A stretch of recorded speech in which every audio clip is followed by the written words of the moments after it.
Oi, gente, tudo bem com vocês? Então, hoje é domingo, hoje é dia 22 de janeiro, finalzinho de tarde, e eu quis trazer para vocês uma história que eu escutei assim que cheguei aqui a Portugal, que me impressionou bastante.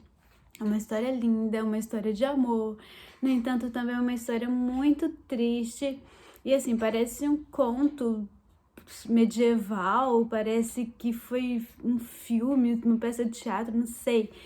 Ela com certeza virou tudo isso posteriormente, no entanto, saber que essa história foi verdadeira, essa é uma coisa que mexe muito comigo. Eu queria trazer aqui pra vocês, sabe, essa história. Então, sem mais delongas, vamos ouvir essa história, porque ela é muito interessante e ainda tem uma frase nessa história que faz parte das nossas frases que a gente fala muito no Brasil, sem saber por que dizemos isso, mas dizemos. Eu ouvia muito quando era criança, não sabia o significado e aqui eu descobri o significado dessa frase. Vamos lá comigo então.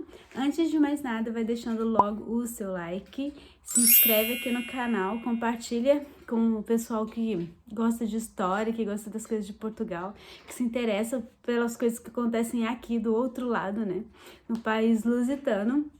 E vem comigo, vamos embora, vamos ouvir essa história hoje.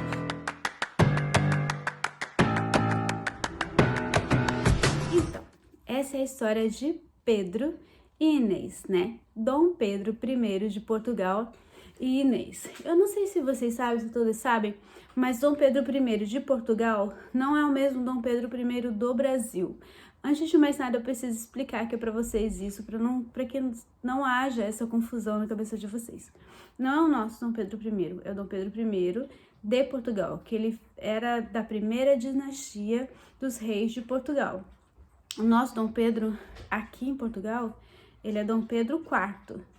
Olha, eu sei que vocês estão ouvindo um barulhinho aqui de patinhas, de um bichinho mexendo. É o Luke, tá, gente?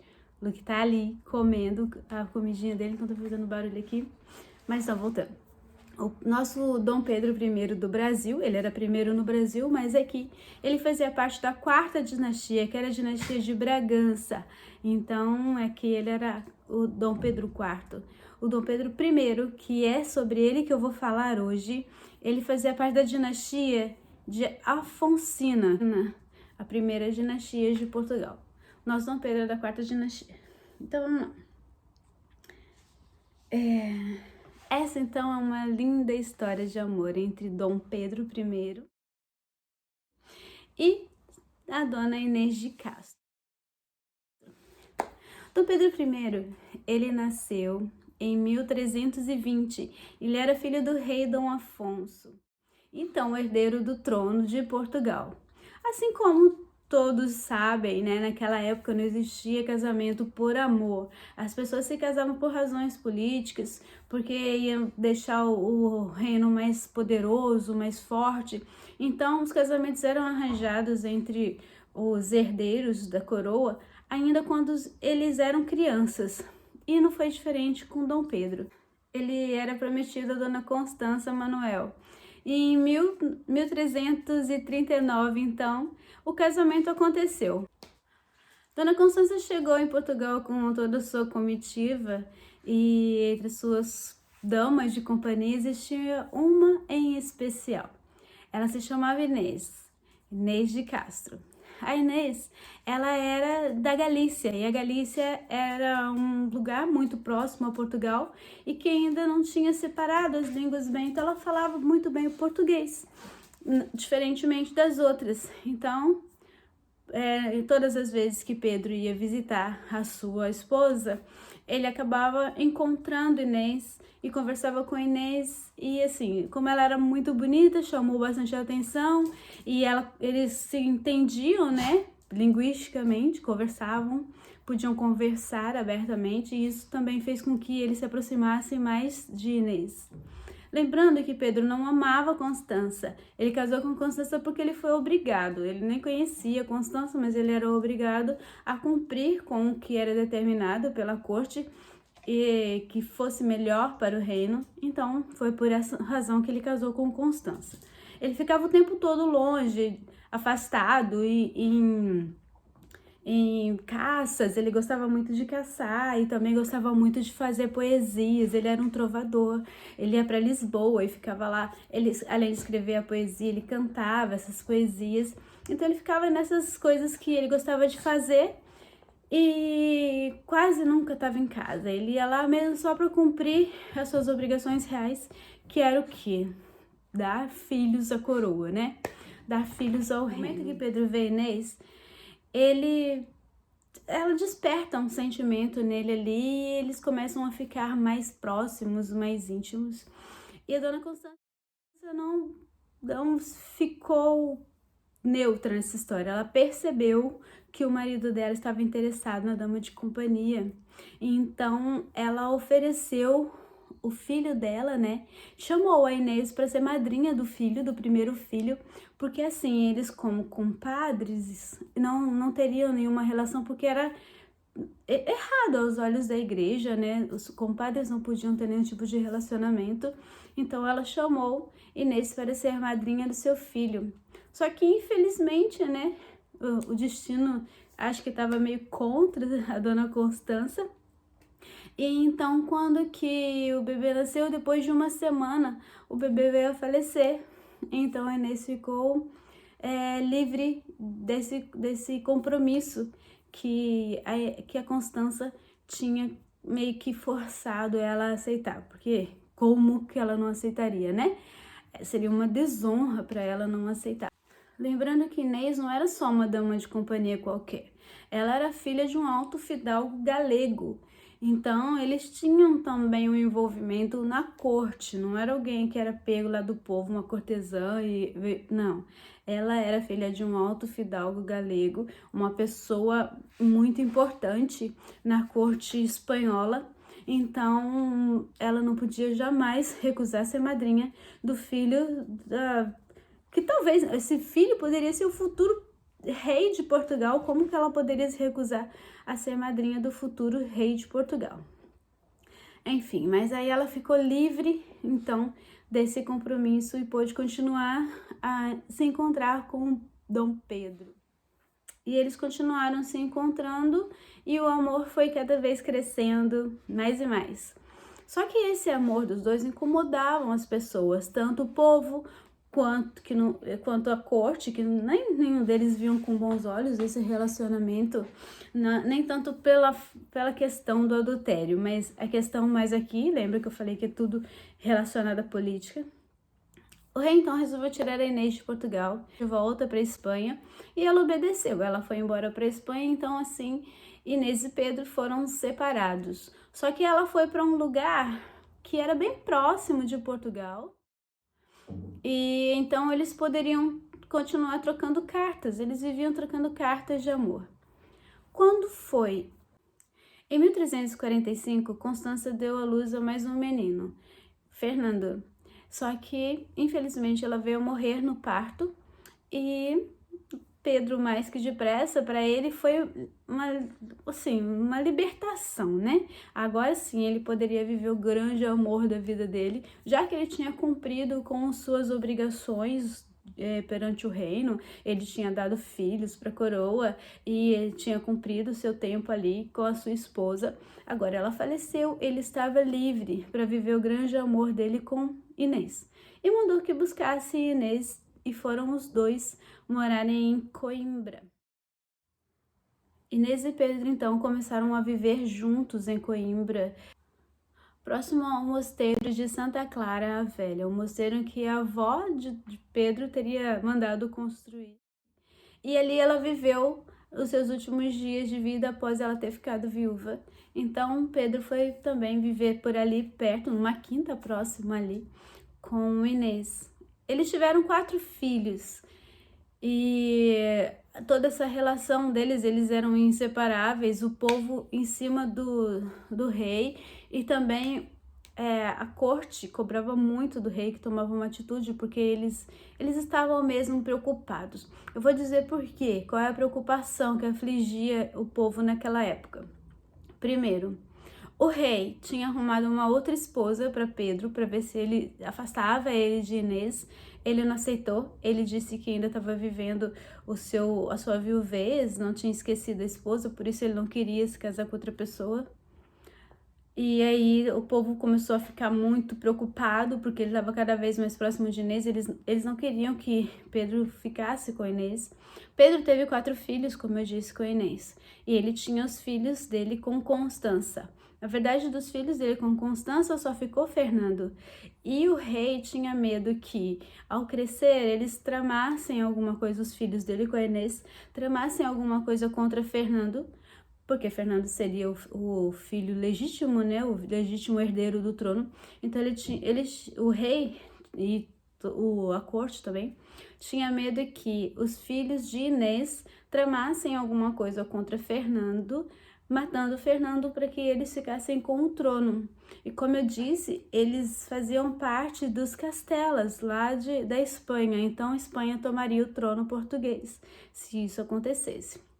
Então era por isso que o povo era contra esse relacionamento de Inês e Pedro. E outra coisa também que reza a lenda, né, a história também conta que Pedro era muito influenciado pelos irmãos de Inês. E então eles tinham medo de que em algum momento eles conseguissem tomar o trono de Pedro por alguma razão, ou fizesse com que Pedro permitisse que o filho com Inês ficasse no lugar do trono, tomassem o trono de Fernando, que era o filho dele com Constança. Então, entre outras coisas, isso foi um dos maiores motivos. Como não tinha como separar, então, Pedro de Inês, os conselheiros do rei disseram para ele que a única maneira seria matar Inês. Então, eles bolaram um plano. Eles foram para Coimbra e um dia em que Pedro saiu para caçar com seus amigos, eles aproveitaram desse momento, foram até Inês e mataram Inês.